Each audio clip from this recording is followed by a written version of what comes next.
Hallelujah, praise the Lord. प्रभु परमेश्वर का धन्यवाद हो समय के लिए जो उसने मेरे जीवन में दिया। तो मैं फिर से आगरा मसीह मंडली के स्टेज पर आकर आपके साथ परमेश्वर के वचन को बांट सकूं, तो मैं परमेश्वर पिता का धन्यवाद देता हूं। हालेलुया, धन्यवाद यीशु, धन्यवाद यीशु। प्रभु तू महान परमेश्वर, हम तेरी आराधना करते हैं प्रभु। Hallelujah, hallelujah, hallelujah, hallelujah. धन्यवाद यीशु, धन्यवाद यीशु, धन्यवाद। आशा करता हूँ मेरी आवाज़ आप तक पहुँच रही होगी, और यदि पहुँच रही है तो मेहरबानी करके आप मुझे बता सकते हैं कि मेरी आवाज़ आप तक क्लियर पहुँच रही है। Hallelujah, hallelujah. धन्यवाद यीशु, धन्यवाद यीशु, धन्यवाद यीशु, धन्यवाद, धन्यवाद, धन्यवाद। तू महान, तू महान, तू महान परमेश्वर। धन्यवाद, धन्यवाद, धन्यवाद परमेश्वर। तू महान, तू महान, तू महान परमेश्वर। यदि मेरी आवाज़ आप तक पहुंच रही है, okay, thank you, thank you, धन्यवाद। हाँ, मेरी आवाज़ आप तक पहुंच रही है, ओके, थैंक यू, धन्यवाद। तू महान, तू महान, तू महान परमेश्वर। धन्यवाद, धन्यवाद, धन्यवाद परमेश्वर। तू महान, तू महान, तू महान परमेश्वर।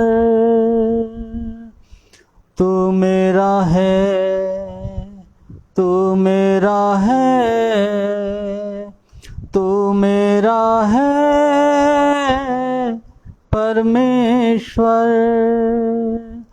मैं तेरा हूँ, मैं तेरा हूँ, मैं तेरा हूँ परमेश्वर। धन्यवाद, धन्यवाद, धन्यवाद परमेश्वर। तू महान, तू महान, तू महान परमेश्वर। हम तेरे हैं, हम तेरे हैं, हम तेरे हैं परमेश्वर। धन्यवाद, धन्यवाद, धन्यवाद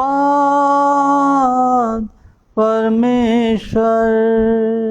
तू महान, तू महान, तू महान परमेश्वर। धन्यवाद देते हैं पिता परमेश्वर आपकी दया, आपकी करुणा के लिए जो मसीह यीशु में हमें से हर एक के जीवन के ऊपर बनी रही। हम धन्यवाद देते हैं पिता कि तूने हमें से हर एक के ऊपर अपनी बड़ी करुणा को बनाए रखा है, और इसी कारण से पिता हम मिट नहीं गए। ये तेरी महाकरुणा का फल है कि आज भी हम जिंदों के ज़मीन पर कायम हैं। हम तेरे उस बड़े अनुग्रह के लिए तेरा धन्यवाद करते हैं जो निरंतर हमारी कमजोरियों में, हमारी दुर्बलताओं में निरंतर हमारे साथ बना रहता है। पिता, हम आपको धन्यवाद देते हैं आज के इस अच्छे दिन के लिए, और प्रभु आगरा मसीह मंडली के इस फेसबुक के लाइव पेज के लिए आपको धन्यवाद देते हैं कि आपने इस पर हमें एक बार फिर से अवसर दिया कि हम आपके वचन को प्रभु लोगों के साथ, आपके लोगों के साथ बांट सकें। सो पिता, हम प्रार्थना करते हैं कि आपका पवित्र आत्मा हमारी सहायता और अगुवाई करने पाए। और पिता, जो सुनने वाले हैं प्रभु, आप उनके भी साथ होइएगा और प्रभु होने दीजिएगा कि सारी बातों के द्वारा आपके नाम को महिमा मिले, हम घटने पाएँ और आप बढ़ने पाएँ, लोगों को आशीष मिलने पाए। यीशु मसीह के नाम से इस प्रार्थना को पिता से मांगते हैं, आमीन आमीन। प्रभु को धन्यवाद देता हूँ एक बार फिर से सुंदर समय के लिए। परमेश्वर पिता का धन्यवाद देता हूँ कि काफ़ी दिनों से मेरी तबीयत भी गड़बड़ चल रही थी, और जो मेरा जो माइक है जो मैं इस्तेमाल करता हूँ वो कुछ गड़बड़ हो गया है, जिसके कारण से मेरे पिछले मैसेजों में मेरी आवाज़ आपको सुनाई नहीं दे रही थी। सो आज मैं परमेश्वर का धन्यवाद देता हूँ कि मैं एक बार फिर से आपके सामने आ पाया हूँ, और धन्यवाद देता हूँ कि मेरी आवाज़ आप तक पहुँच रही है। आइए आज के वचन को हम निकालेंगे जो हमने अपने लिए और आपके लिए चुना है।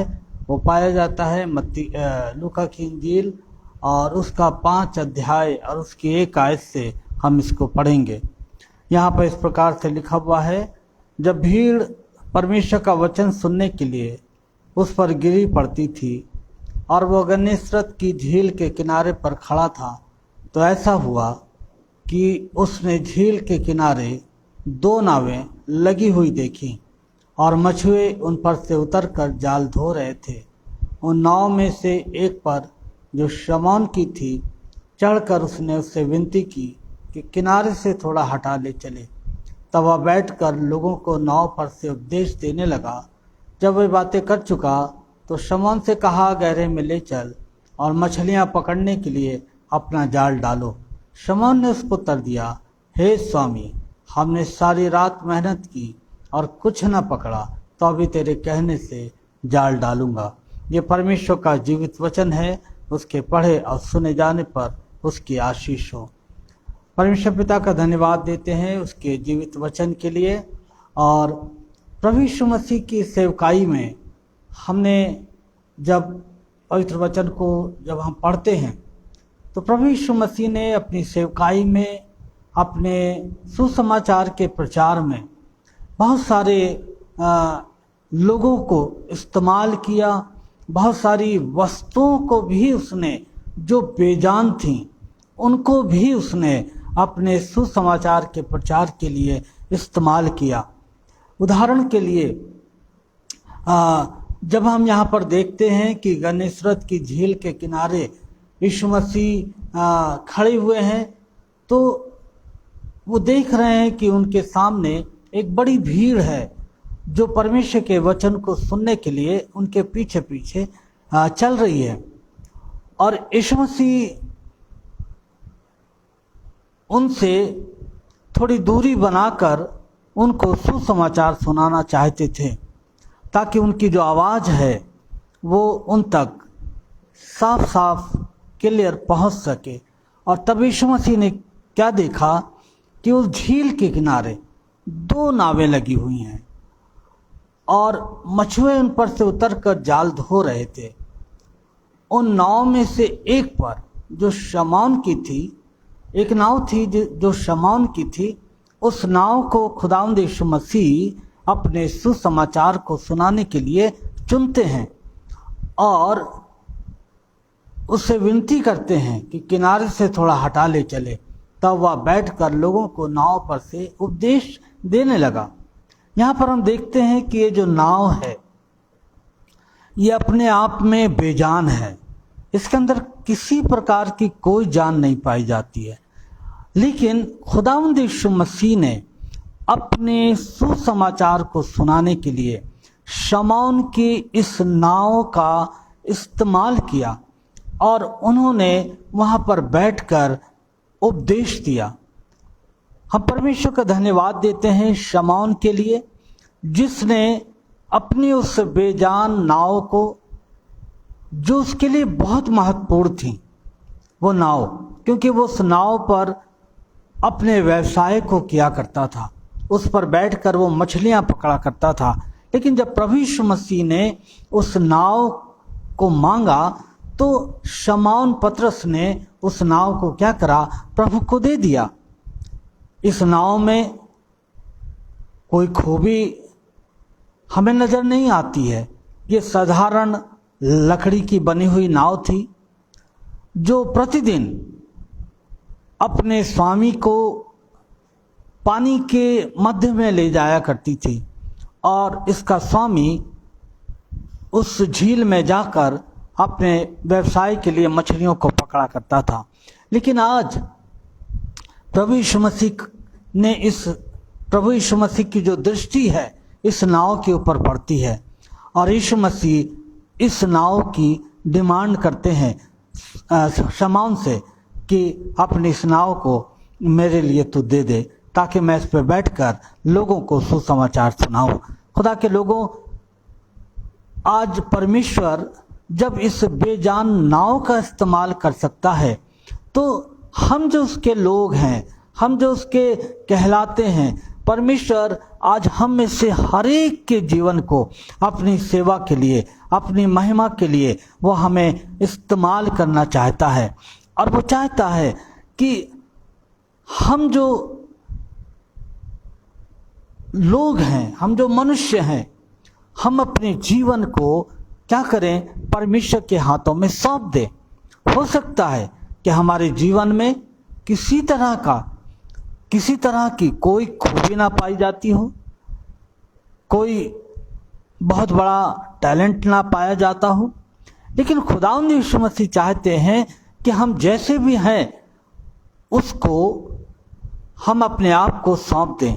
और जब हम सौंप देते हैं उसको उसकी सेवा के लिए, तो प्रभु यीशु मसीह इस बेजान नाव को अपनी महिमा के लिए इस्तेमाल करते हैं।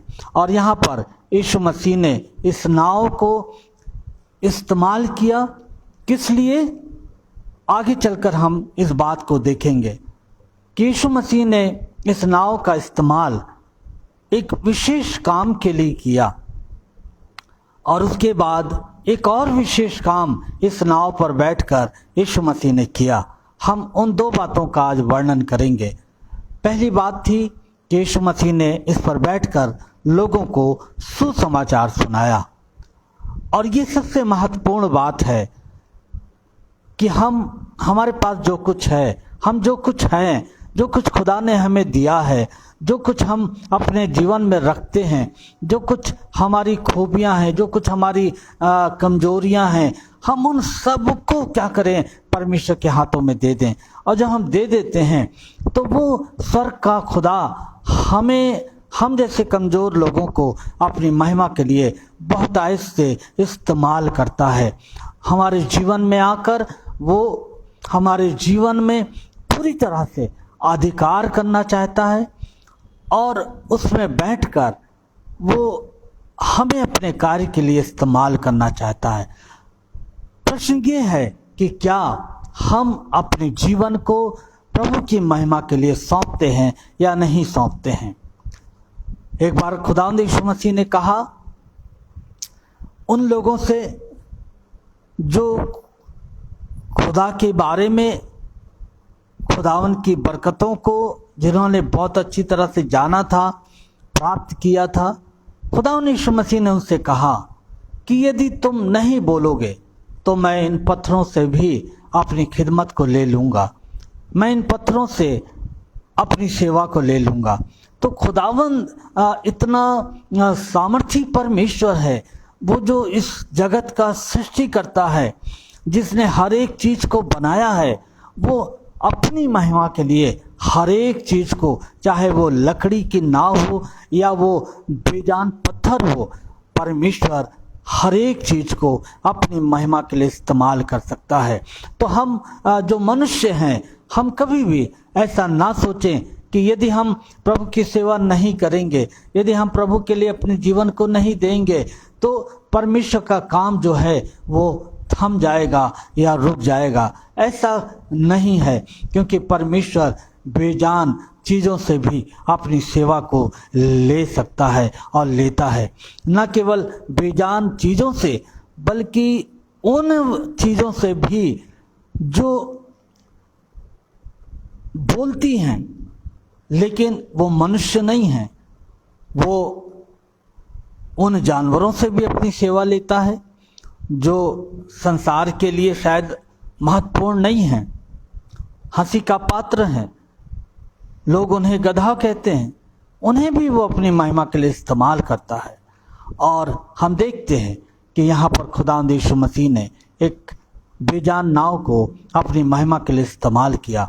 तो खुदा चाहता है कि हम सब भी अपने जीवन को निरंतर, जब खुदावंद यीशु मसीह हमसे मांगता है कि मुझे तुम्हारा प्रयोजन है, तो हमें अपने आप को खुदा के हाथों में दे देना चाहिए। और तब खुदावंद अपने हिसाब से हमें हमारी योग्यता के अनुसार हमारी अगुवाई करता है और हमें अपनी महिमा के लिए इस्तेमाल करता है। खुदावंद यीशु मसीह ने इस नाव पर सबसे पहले बैठकर खुदा के बारे में लोगों को बताया। क्या ही मुबारक है वो जन जिसे खुदावंद अपनी महिमा के लिए चुनता है और अपने कार्य के लिए चुनता है, और उसे इस दुनिया में ठहराता है कि वो खुदा की बातों को लोगों तक पहुंचाएं, और उन लोगों को जो बंधनों में हैं, जो परेशानियों में हैं, जो पाप के अंधकार में हैं, हम उन तक प्रभु यीशु मसीह के सुसमाचार को ले जाएं और उनको बांटें, ताकि वो भी पाप के अंधकार से बाहर निकल कर आएँ और प्रभु यीशु मसीह के द्वारा दिए हुए उस अनंत जीवन को प्राप्त कर सकें। और ये तभी होता है जब हम अपने आप को खुदा के हाथों में दे देते हैं। मूसा को जब खुदावन भेज रहा था बनी इस्राएल को छुड़ाने के लिए, तो मूसा को अपनी बहुत सारी अयोग्यताएं नजर आ रही थी कि प्रभु मैं बोलने में बद्धा हूँ, प्रभु मैं ऐसा हूँ, मैं वैसा हूँ, मैं इस काम को नहीं कर पाऊंगा। लेकिन प्रभु चाहते थे कि मूसा जो है वो बस उसकी आवाज़ को सुने और अपने जीवन का समर्पण, अपने जीवन को प्रभु के हाथों में दे दें। बाकी कार्य जो है वो परमेश्वर स्वयं उनके जीवन से लेने वाले थे। और अंत में हम यही पाते हैं कि परमेश्वर मूसा से कहते हैं कि देख, मैं सामर्थी परमेश्वर हूँ और मेरी उपस्थिति, मैं जो तुझे भेज रहा हूँ, तेरे साथ सर्वदा बनी रहेगी, और तू उन इस्राएलियों को जिनकी कराहट मेरे कानों में पड़ी है, तो छुड़ा कर लाने वाला ठहरेगा। और हम देखते हैं कि मूसा ने जब अपने आप को अपनी कमजोरी की दशा में समर्पित कर दिया, खुदा ने उन हठीले लोगों में मूसा को बहुतायत से इस्तेमाल किया और वो बनी इस्राएल को छुड़ा कर लाने वाला व्यक्ति बना। इसी तरह से परमेश्वर आज हमें और आपको भी अपनी महिमा के लिए इस्तेमाल करना चाहता है। हम देखते हैं कि यीशु मसीह जब इस नाव पर बैठे और उन्होंने उपदेश दिया, तो उनके सामने जब वो उपदेश दे रहा था और जब वो बातें कर चुका, तो शमौन से वो कहने लगा कि गहरे में ले चल और मछलियां पकड़ने के लिए अपने जाल को डालो। यहाँ पर हम देखते हैं कि यीशु मसीह शमौन से कहते हैं कि अब मैंने सुसमाचार सुना दिया है लोगों को, उनकी आत्माओं को मैंने तृप्त किया है। बहुत सी आत्माएं बंधनों से छुड़ाई गई हैं, बहुत सी आत्माएं स्वर्गीय राज की अधिकारी बनाई गई हैं आज की शाम में, इसलिए क्योंकि तूने इस बेजान नाव को मुझे दिया था और मैंने उसका इस्तेमाल परमेश्वर के राज्य को फैलाने के लिए किया। और अब मैं चाहता हूँ कि तू जो व्यवसाय करता है उसमें तुझे किसी बात की घटी ना हो। अब तू एक काम कर कि अपनी इस नाव को गहरे में ले चल। और जब उसने ऐसा कहा कि गहरे में ले चल, मछलियां पकड़ने के लिए अपने जाल को डालो, तो शमौन जो है ये एक बहुत बड़ी निराशा में पड़ा हुआ था।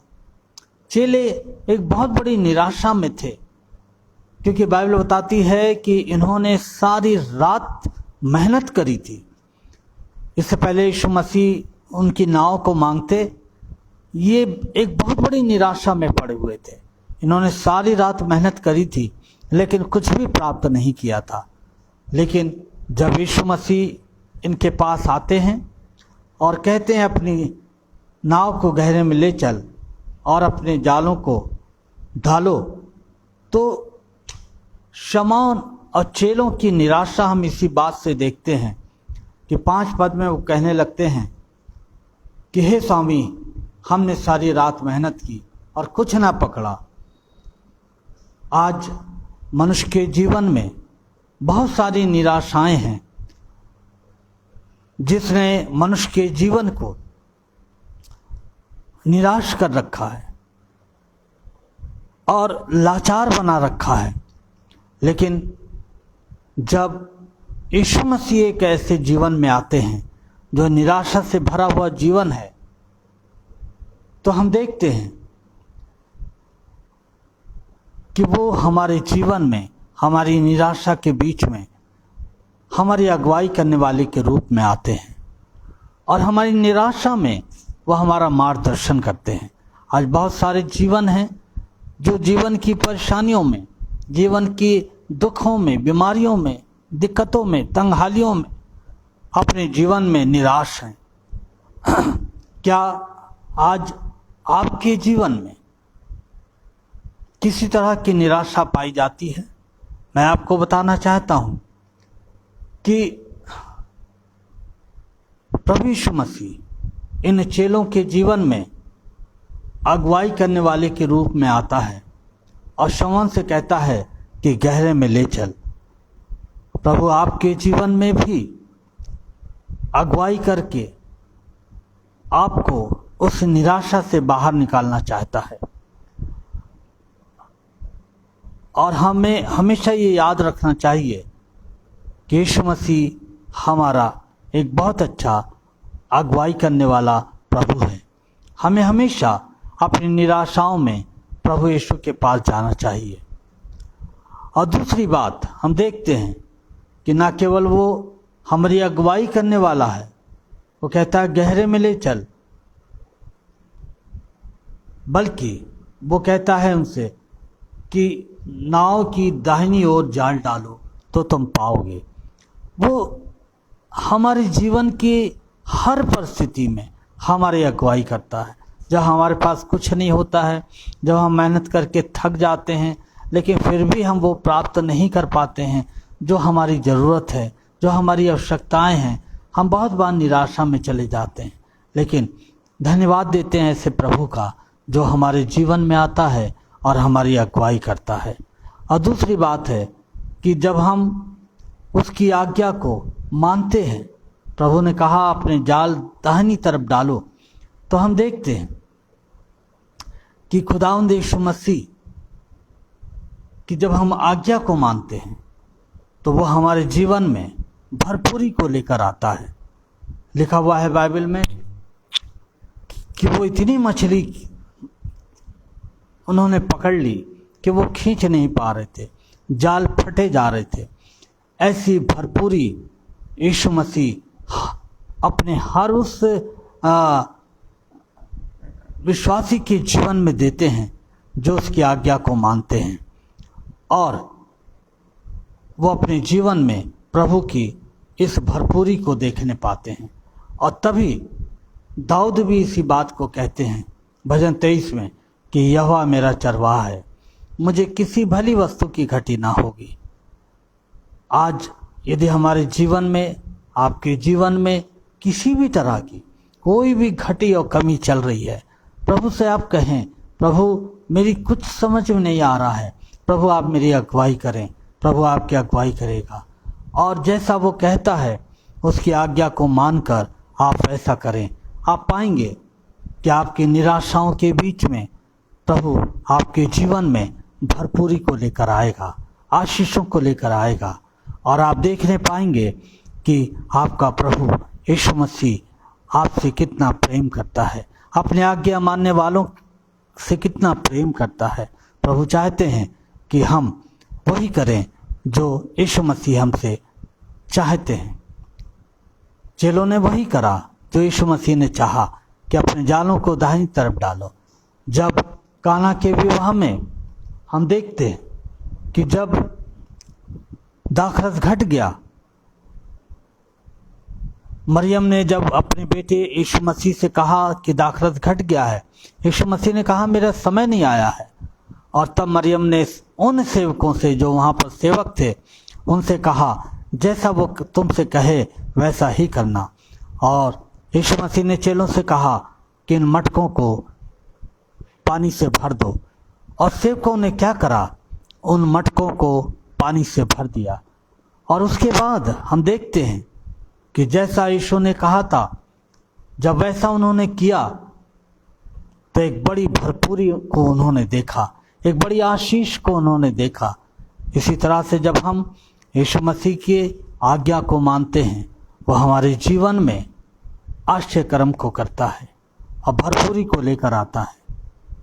तो प्रभु चाहता है कि उसके लोग उसकी आज्ञाओं को माने और जैसा वो चाहता है वैसा अपने जीवन में वो चाल चलें, ताकि प्रभु की आशीषें उनके जीवन में निरंतर बढ़ती जाएं और बनी रहें। प्रभु ने उनको वह आशीषें दी जिन्हें वो कभी सोच भी नहीं रहे थे। जहाँ एक भी मछली उन्होंने नहीं पकड़ी थी, अब इतनी पकड़ ली कि जाल फटे जा रहे थे, खींचा नहीं जा रहा था।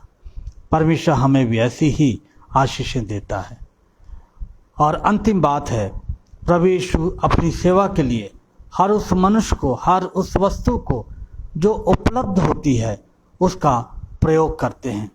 नाव जब शमौन से कहा तो वो नाव उपलब्ध थी। शमौन ने किसी तरह का बहाना नहीं बनाया कि प्रभु ये नाव मैं नहीं दे सकता, ये मेरी रोजी रोटी है, लेकिन उसने उस नाव को उपलब्ध कराया और वो नाव उपलब्ध हो गई प्रभु के लिए। और हम देखते हैं कि एक बड़ा काम उसके जरिए हुआ। यीशु मसीह ने उस पर बैठकर एक बड़े काम को अंजाम दिया। तो हम देखते हैं कि जो कोई भी यीशु मसीह के लिए उपलब्ध होता है उसका वो प्रयोग करते हैं, उसका वो इस्तेमाल करते हैं। आज यदि मैं और आप उसकी सेवा के लिए उपलब्ध हैं तो प्रभु हमें और आपको भी अपनी महिमा के लिए, अपनी सेवा के लिए इस्तेमाल करेगा। और हम देखते हैं कि उन नाव में से एक पर जो शमौन की थी, चढ़कर उसने उससे विनती की कि किनारे से थोड़ा हटा ले चले। तब बैठकर वो लोगों को उपदेश देने लगा।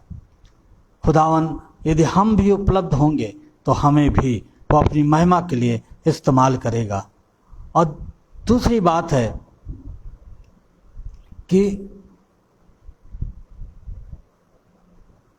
जब पतरस ने इतनी बड़ी आशीष को देखा तो पतरस